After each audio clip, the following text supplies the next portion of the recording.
Antik çağda Dicle'nin doğduğu yer yani Birkeland mağaraları.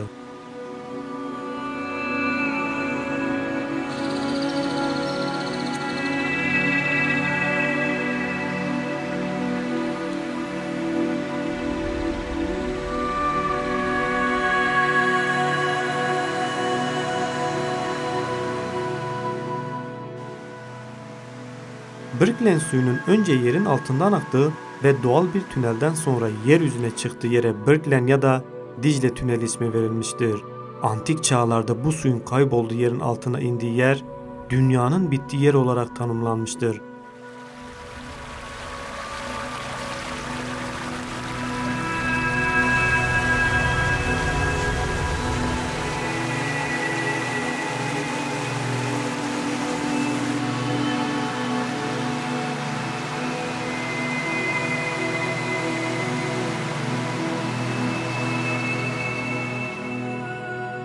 Plinius bu geçidi ölülerin yeraltı dünyasına geçtiği yer olarak tanımlamıştır. Doğa ile tarihin uyumlu olduğu kaç mekan vardır? Birkeland mağaraları da tabiat ile tarihin iç içe olduğu ender yerlerden biridir.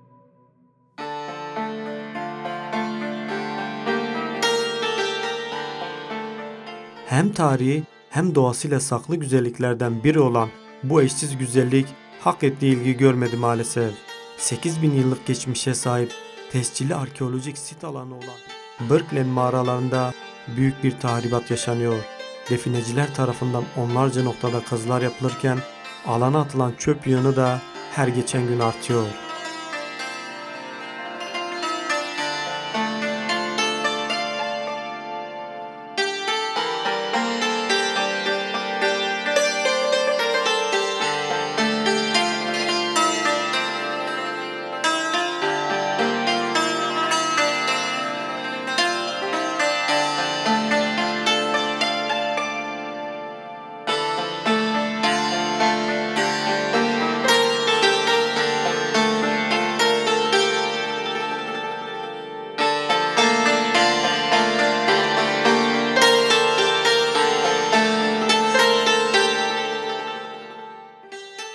Diyarbakır Lice ilçesi ile Bingöl'ün Genç ilçesi arasında bulunan tarihi Birkeland mağaraları kaderine terk edildi.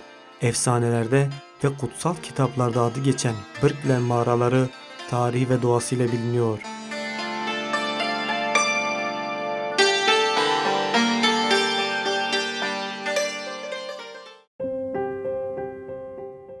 Mağaraların içinde ve diğer bölümlerde onlarca kaçak kazı yapılırken duvarlarda yer alan yazıtlar ve kabartmalar da tahrip ediliyor. Diyarbakır merkezin 90 kilometre kuzeyinde Lice Abalı köyüne 1,5 kilometre uzaklıktadır. Birbirine paralel kayalıkların içinde 5 mağara yer alır. Dicle Nehri'nin doğu kolu olan Dibni Çayı alandaki mağaraların birinden gire, diğer taraftan çıkar. Buraya Dicle Tüneli denilmektedir. Dicle'nin doğduğu yer olduğu sanılan bu alana Asur kralları kitabe ve kabartmalar yaptırmıştır. Alanda 5 mağara yer alır. Antik çağda yerleşim yeri olduğu belirtilen Birkeland mağaralarında yapılan ön kazı incelemelerinde elde edilen kalıntılar ışığında bölgenin M.Ö. 6000 yılından itibaren kullanıldığı belirtiliyor.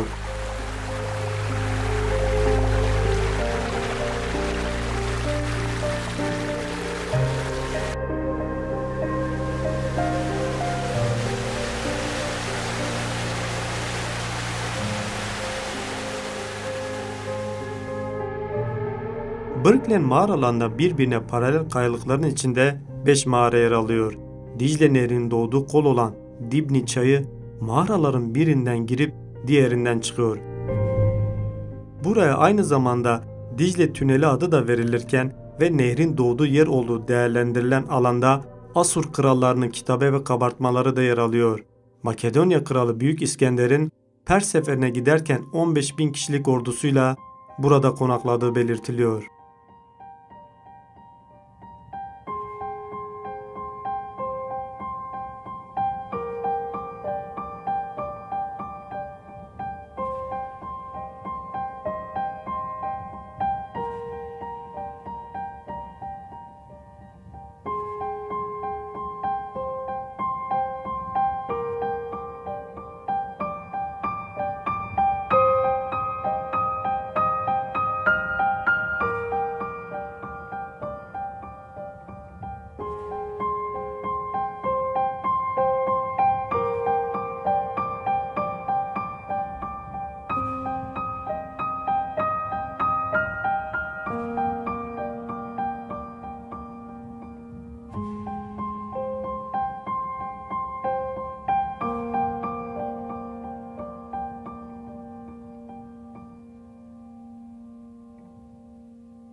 Burası Orta Doğu'nun hatta dünyanın sayılı mekanlarından biri. Birkelen mağaraları. Kelime anlamı yükselen kabarma anlamına gelmektedir. Aslında Kürdistan'da gezip görebileceğiniz çok önemli antik yerleşim yerleri var. Burası tarih öncesi dönemde de ilgi görmüş bir yer bugüne kadar. Aslında bugün itibariyle kaderine terk edilmiş diyebiliriz. Özellikle Asur hükümdarlarının mesken tuttuğu bir mekan Birkelen mağaraları. Hatta Büyük İskender ve askerleriyle beraber burada konakladığı söyleniyor. Birden fazla mağaradan oluşmakta. Her bir mağaranın da ayrı bir özelliği var. Bazı mağaraların yüksekliği 9 metreyi bulmakta. Gerçekten olağanüstü bir yer. Hem arkeolojik anlamda hem de coğrafi anlamda ender görebileceğiniz mekanlardan biri. Özellikle Dicle'nin güzel sesini de burada duyabilirsiniz. Dicle'nin kollarından bir tanesi de burada akmakta. Efsanelere de konu olmuş bir mekan Birkelen mağaraları. Ölümsüzler geçidi, dünyanın bittiği son mekan olarak da geçmekte. Burada gezip gördüğünüzde Asur Kralı 1. Tiglat-Pileses'in ve aynı zamanda 3. Salmanasar'a ait rölyef ve kabartmaları da görebilirsiniz. Ne yazık ki kültür düşmanlarının tahribatı sonucu bu rölyef ve kabartmalar gerçekten yok olmuş. Aynı zamanda Asurlara ait çivi yazılarını da görebilirsiniz. Bu aynı zamanda bu uygarlıkların buradaki egemenliklerini de belgelemiştir.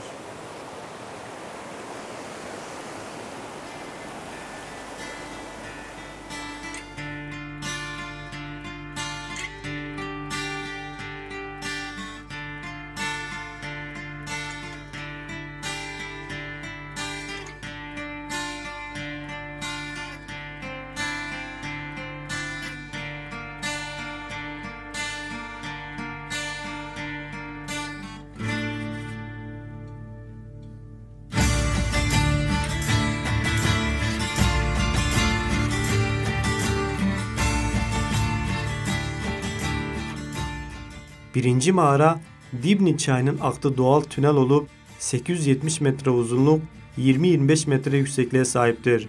Tünelin sonunda 3 çivi yazıtı ve 2 kabartma bulunur. 1. Tiglat-Pileser'in yazıtı ve kabartması, yine 3. Salmanasar'ın yazıtı ve kabartması yer alır.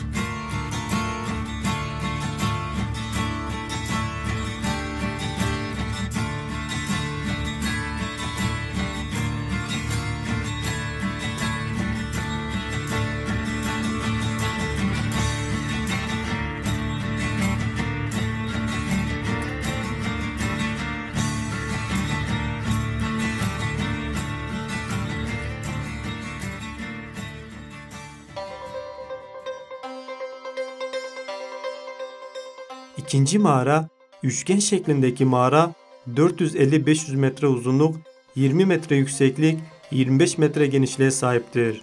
Mağara, tarih öncesi devirden Orta Çağ'a kadar kullanıldığı anlaşılmaktadır. Mağarada Asur Kralı 3. Salmanasar'ın kabartması ve 2 adet kitabeleri bulunmaktadır. Bu mağarada yapılan kaçak kazı buluntularından tarih öncesi zamanlarda kullanıldığı saptanmıştır. Mağara genç Neolitik çağdan itibaren M.Ö. 4. bin yıl, M.Ö. 2. bin yıl erken ve orta demir çağında kullanılmıştır. Mağara yüzeyinde yoğun olarak Bizans dönemi seramik kalıntılarına rastlanmıştır. Horasan harcıyla yapılmış bina temelleri bulunur. Bu kabartmalardan ne yazık ki eser kalmamış.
Üçüncü mağara. İkinci mağaranın 200 metre doğusunda yer alır. 200 metre uzunluğundaki mağara iki kısımdan oluşur. İlk giriş kısmında tarih öncesi obsidyen parçaları ve hasuna seramiği, iç taraf demir çağı seramiklerine rastlanmıştır.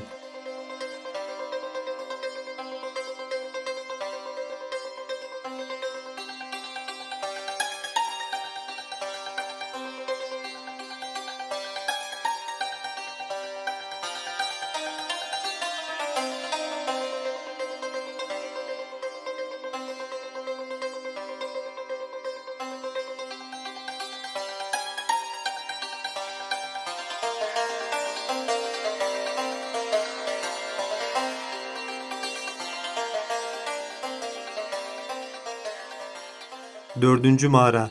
Birinci mağaranın giriş kısmının kuzeyinde yer alır. Önde geniş bir alan, arka kısımda daha dar bir alan bulunur. Geniş kısım yoğun olarak insan yerleşiminde kullanılmıştır. Kaçak kazı kuyularında görülen 3 tabaka uzun süreli yoğun yerleşmeye işaret eder. Genç Neolitik zaman ve demir çağına ait seramik parçaları bol miktarda bulunmaktadır.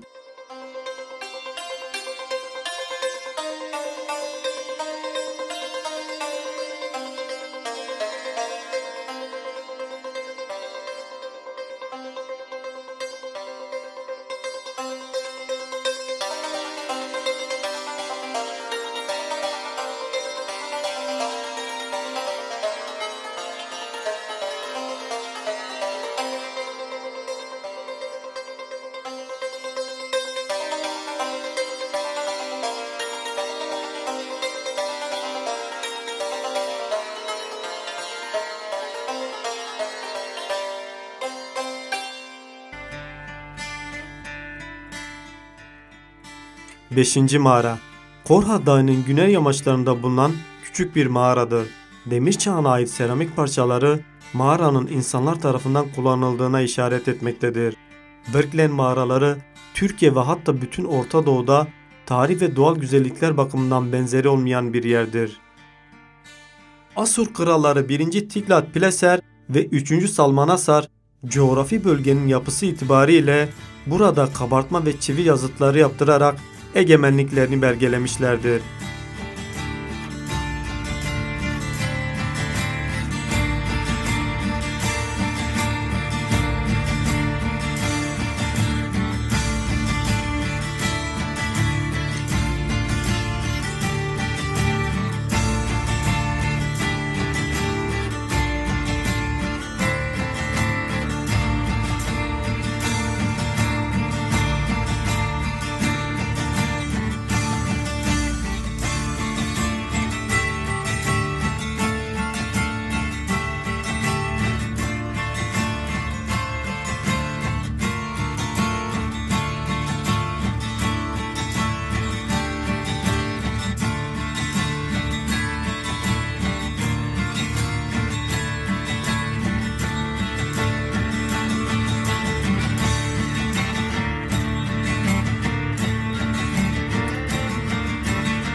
Diyarbakır'da gezip görebileceğiniz nice mekanlar vardır ama saklı olan mekanlardan biri de Birkeland mağaraları demiştik.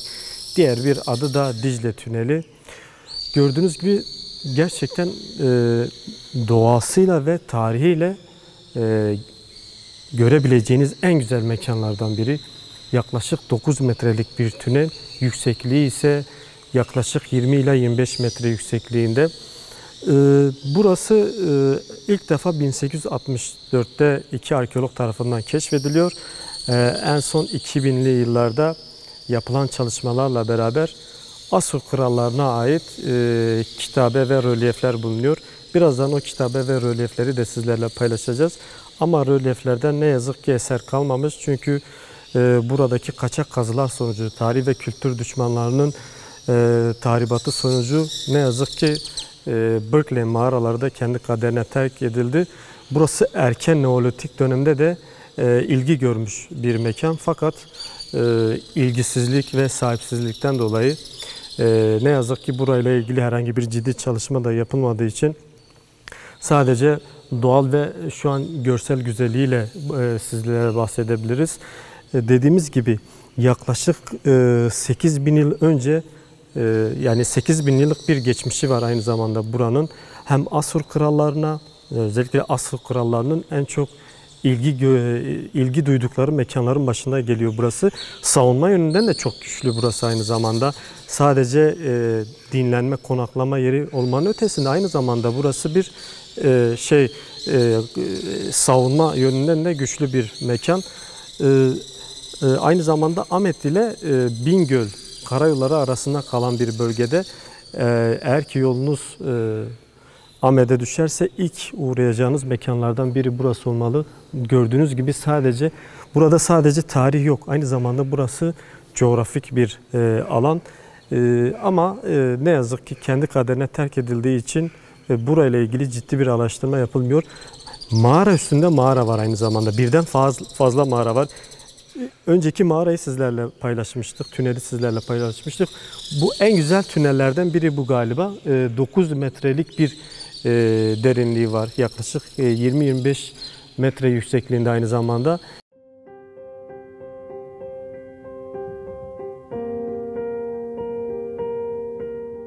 Birbirine paralel olarak uzanan bu kayalığın içerisinde birden fazla mağara bulunmaktadır. Bunlardan güneydeki kayalığın altında ve içerisinde akan Birkeland suyunun bulunduğu mağaraya Asur kralı 1. Tiglat-Pileser ve 3. Salmanasar'a ait 3 kabartma ve 5 çivi yazıtlı kitabe vardır. Yazıtların birinde Asur kralı 3. Salmanasar şöyle demektedir: "Benim krallığımı seven, benim adımı yücelten büyük tanrılar, Asur, Bel, Sin, Samas, Adat, İştar, 4 cihanın kralı, Asur'un kralı, Tukulti-Ninurta'nın oğlu, Asur'un kralı, Nairi ülkesi, Hatti ülkesini tümüyle fethettim, Enzü geçidine girdim, Suhumu ve Urartu ülkelerini tümüyle fethettim, Gilzan ülkesine geçtim, Gilzanlar vergilerini kabul ettim, 3 kez Nairi ülkesine gittim, adımı Dicle'nin kaynağına yazdım."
Asur döneminden kalan kabartma ve yazıtlar burada gördüğünüz gibi yoğun bir tahribata uğramış. Salmanasar'ın 3. Salmanasar'a ait bir rölyef kabartma. Burada da aynı zamanda Asur döneminden kalma kitabe, çivi yazısı söz konusu. Yaklaşık 3000 yıllık bir geçmişi olan bir yerdeyiz şu an. Ama kültür düşmanlarının tahribatı sonucu ne yazık ki sadece bu kalıntıları görebiliyoruz. İlk defa 1864'te 2 arkeolog tarafından keşfediliyor Birkeland mağaraları, Dicle Tüneli. Münih Üniversitesi'nden bir ekip 2004 yılında buradaki yaptıkları kazı çalışmaları sonucunda 3. Salmanasar'a ait rölyef ve kitabeyi buluyorlar. Bunun gibi birden fazla daha kitabe ve rölyef mevcut. Onlar da büyük ihtimalle tahribata uğramış. Asur uygarlığının en önemli özelliklerinden biri de fethettikleri yerlerde kendilerine ait bir şeyler bırakmış olmaları. Özellikle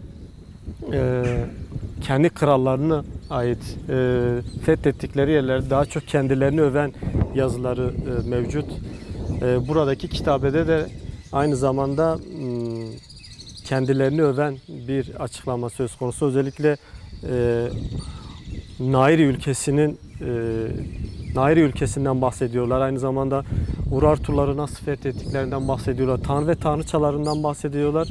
Aslında burayla ilgili ciddi bir arkeolojik bilimsel çalışma yapılmadığı için biz de ancak kaynaklardaki bilgilerle sizlere bilgileri paylaşabiliyoruz.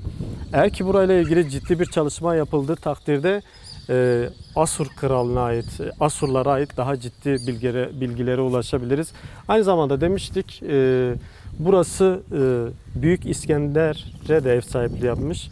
Büyük İskender'in Doğu Seferi'nde aynı zamanda askerleriyle beraber konakladığı mekanlardan biri de Birkleyn mağaraları, diğer adı Dicle Tüneli.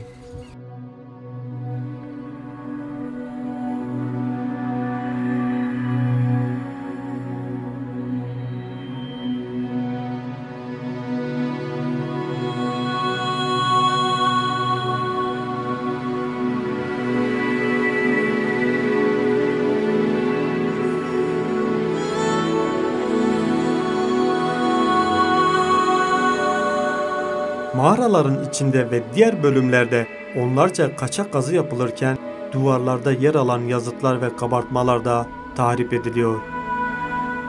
Son Neolitik çağdan itibaren kullanıldığı belirtilen ve 8000 yıllık tarihe sahip Birkeland'de önlem alınmazsa birkaç yıl içinde geri dönüşü olmayan bir tahribatla karşı karşıya kalacağı belirtiliyor. Binlerce yıldır tüm olumsuzluklara rağmen ayakta kalan kabartma ve kitabeler kültür düşmanlarının hedefi haline geldi. Böyle önemli antik yer dünyanın herhangi bir yerinde olsaydı güçlü bir şekilde sahiplenilirdi. Ne yazık ki bölgedeki arkeolojik sit alanları kendi kaderine terk ediliyor.